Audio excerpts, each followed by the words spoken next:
Tripp does not quit. Written by Aaron Lichtai. Tripp was never happy. Tripp was always bored. He tried new things but gave up when he thought it too hardcore. At school, Tripp was always laughing. He made other kids laugh too. He giggled and played to hide away the work he couldn't do. When time to read and write, he acted like a joker to ensure no one would ever see his struggle to read at a 5th grade speed. Tripp wanted to play baseball, so he walked right on the field. He missed the ball, struck out twice, gave up, and said, "I failed."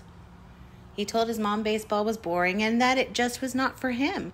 Mom said, "Oh, I see. That's fine with me. Why don't you learn to swim?" He jumped right in the pool, but was the slowest in the lane.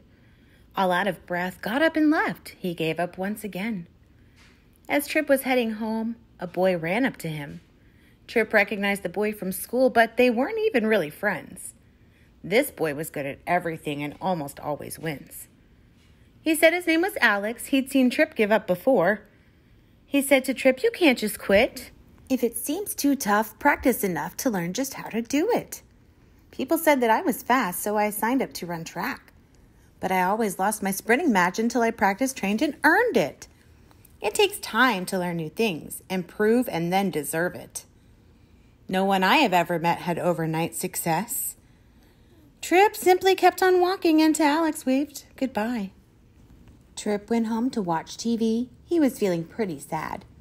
He wanted to be good at something, impress his mom and dad.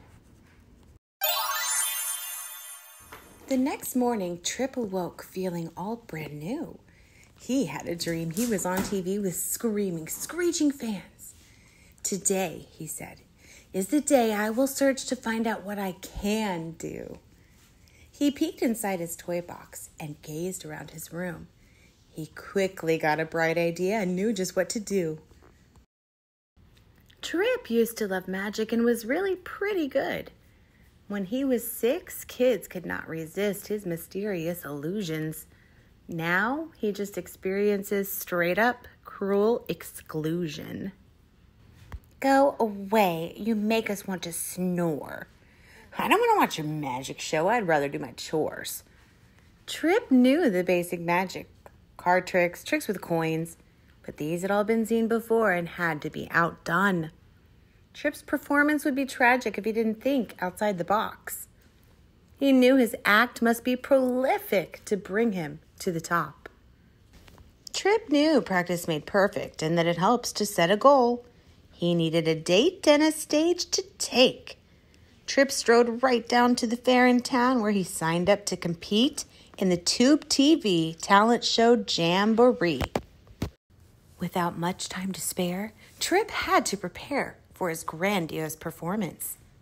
He searched for hours on his phone, but the videos were pointless. Magic hacks, disappearing acts, a bunch of hocus pocus. He tried to take a shortcut, but it just wouldn't do. So he dusted off a magic book he had received from a guru. Reading this was the only way, and so he got right to it. Tripp dove into the great big book like a cake made to devour. But when he saw 1 billion words, his eyes began to slumber. His brain went blank as if it had been rolled over by a boulder. The wannabe magician wanted to give up. He said, "I'm quitting."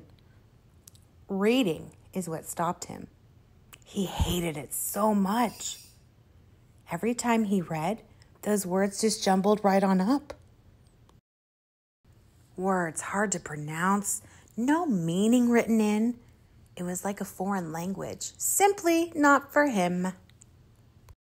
Tripp faced a dilemma. He didn't want to quit. He wanted to feel proud, knew he had to do it.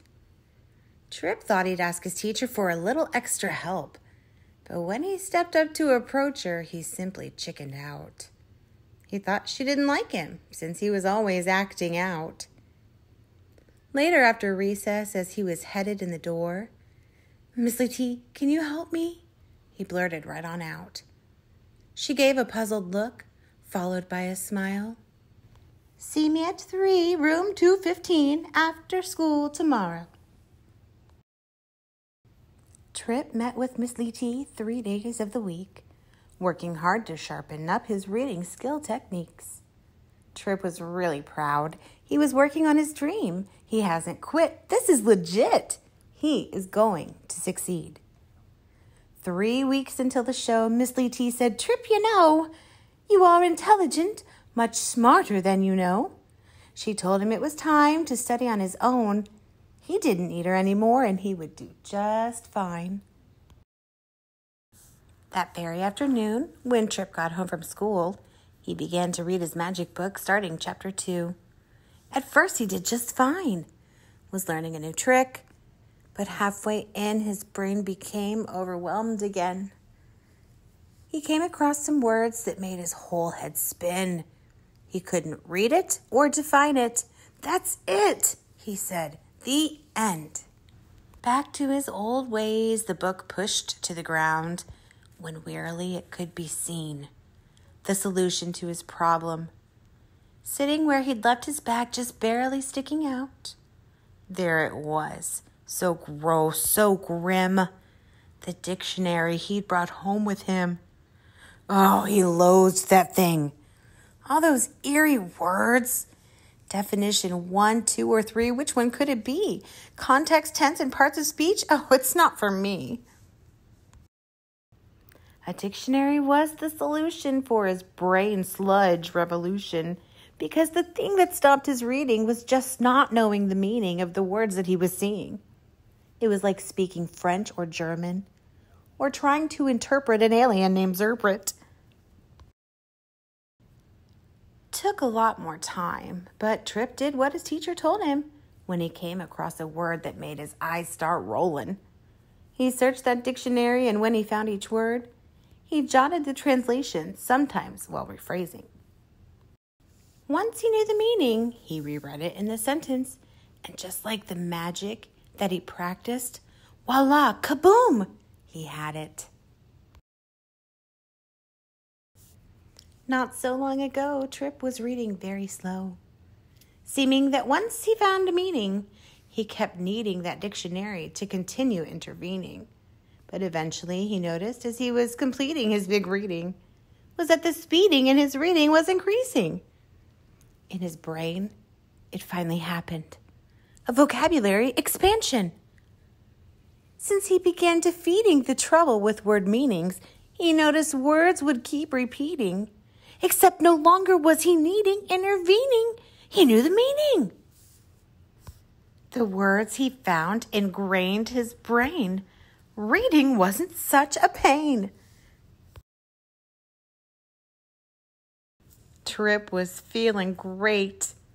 He read the secrets from his book and practiced till he grasped it.